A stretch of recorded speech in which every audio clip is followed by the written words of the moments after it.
Hey everybody, how's it going? I'm Paul. And I'm David. And we're with the DiceyReview.com. And today we're going to be looking at the 2 to 4 player game Frogriders. We're going to be looking at the version that's released by Stronghold Games. Now, deep in the forests of the north, there lives an enchanting tribe of elves known as the Frogriders.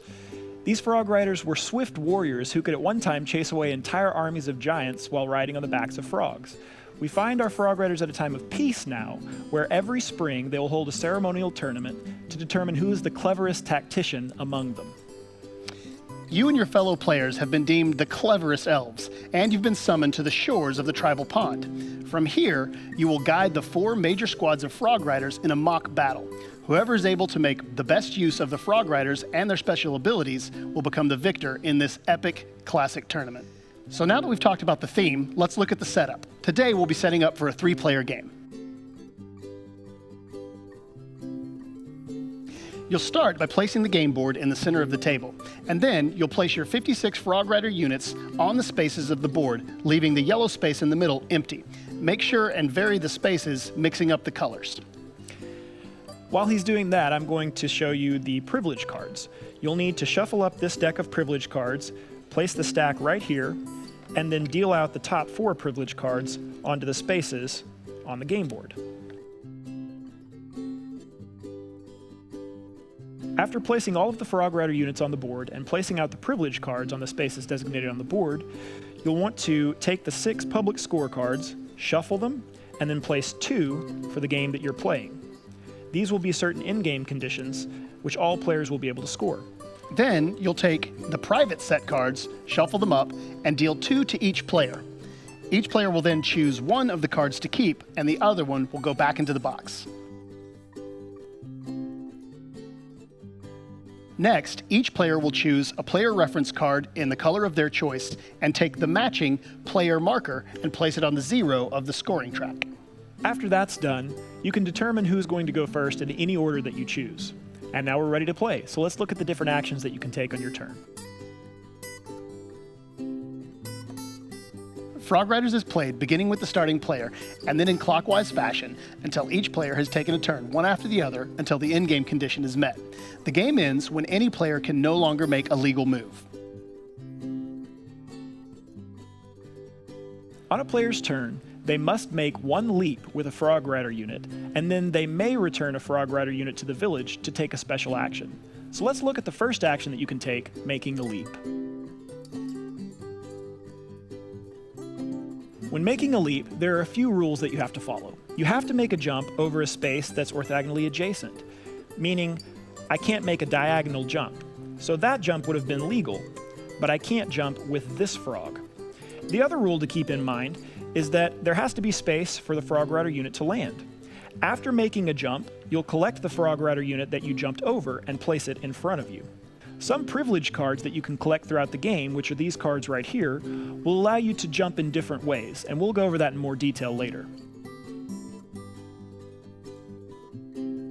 On my turn, after taking my leap action and collecting the Frogrider unit that I leaped over, I place it in front of me, and now I can choose to return it to the village to take the special ability that this Frogrider lets me take. Each Frogrider, depending on its color, gives you a different special ability. Since the one that I left over is red, he gives me the ability to immediately take another leap. I can place the frog in the village and do that now.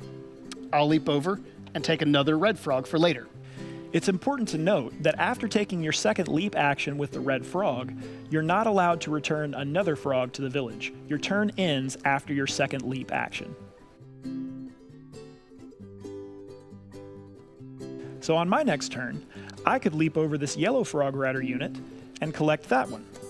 When returning a yellow Frogrider unit to the village, you're allowed to take 1 Frogrider that's in the village back into your supply. So for instance, I could then take the red Frogrider that David had placed in the village and place it in front of me.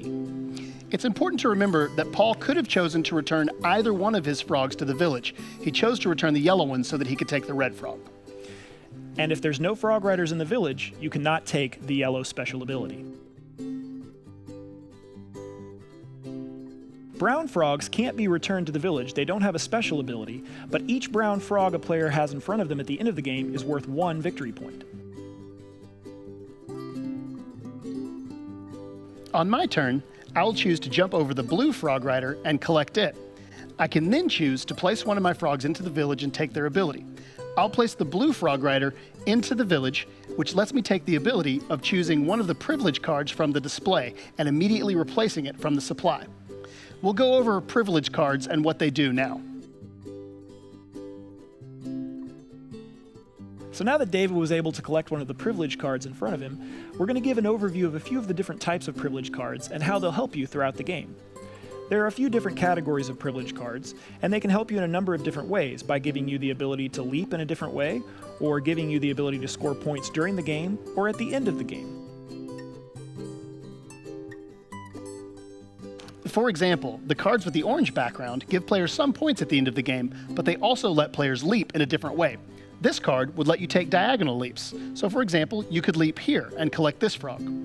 One other quick note about orange privilege cards is that these cards that give leap abilities can't be combined. So for instance, if you have multiple orange leap cards, you can only choose one to use on each turn. The cards with the green backgrounds will give players some type of an in-game scoring bonus. This card, for example, makes each brown Frogrider unit worth 2 points at the end of the game, where normally they're only worth 1. The cards with the purple background give you bonuses after your leap. This card, for example, gives you points every time you leap onto a lily pad that has a flower on it. So I would gain 1 point for making that leap, and I would still get to collect this Frogrider. It's important to note that these cards are cumulative. So for instance, if David were able to collect this card in addition to the one that he already has, every time he lands on a flower, he'll get 2 points instead of 1. There are some cards in the game that have a blue background as the one we see here. This will give players some victory points at the end of the game, and in addition, if this player is able to have the least amount of Frogrider units in front of them at the end of the game, they'll get 3 bonus points. For a detailed explanation of how each privilege card works, you can reference the appendix in the rulebook. As you can see, our game has progressed, with each player taking turns and gaining the abilities of their different Frogriders by returning them to the village. But since our third player can't make a legal move this time, the game ends and the scoring commences. The first step is revealing your private set cards and then scoring them accordingly. Private set cards will give each player an objective that they're trying to achieve. My private set card will give me 3 points for each pair of blue and brown Frogrider units I've been able to collect. As you can see, I was able to collect 4 pairs, so I will gain 12 points. You can keep track of this by moving your player marker. My private set card gives me 5 points for every set of all 4 Frogriders I was able to collect. I was only able to collect 1 full set of all 4 different colored Frogriders, so I'll only get 5 points for my private set card. But as you can see, because of my purple-backed privilege cards I collected earlier in the game, I was able to get some points during gameplay, so I'm a little bit ahead already. The next step is looking at the public scorecards. Public scorecards work in a similar fashion to the private set cards. This public scorecard, for instance, will give players 2 victory points for each set of brown and yellow Frogriders they were able to collect. This public scorecard will give players 5 points for each 5 Frogrider units they've collected of any color. Next, we'll count our points for brown Frogriders. Normally, these are 1 point each. Since I have the greenback card that makes all of my brown Frogriders worth an extra point, all of mine will be worth 2 points each. Our third player also has that card. He'll be getting 2 points for each of his brown Frogriders as well. Since I don't have that privilege card in front of me, I'll just get 4 points for my brown Frogrider units. The last step in scoring is looking at all of the privilege cards that players have collected. Each privilege card will be scored in a different way. Many of the privilege cards, as you can see, will have points printed on the bottom. Those are points that you'll get no matter what happens. So in my case, I would get 11 points for these 4 cards. I only have 2 points for my privilege cards. Some privilege cards will give you in-game scoring bonuses.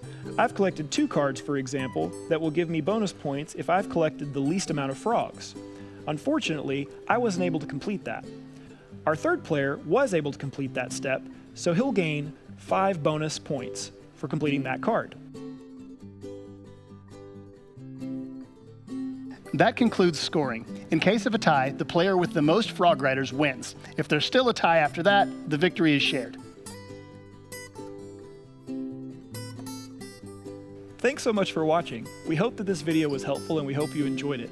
If you want to see more content from the Dicey Review, visit our website at thedicey.review.com. You can also visit our guild on BoardGameGeek.com. If you want to listen to our podcast, it can be found on iTunes, Stitcher, or any other podcast app. Also, feel free to check out the other videos on our YouTube channel, The Dicey Review. You can follow us on Facebook or on Twitter, all at The Dicey Review. Thanks so much for watching, and until next time, we'll see you at the table.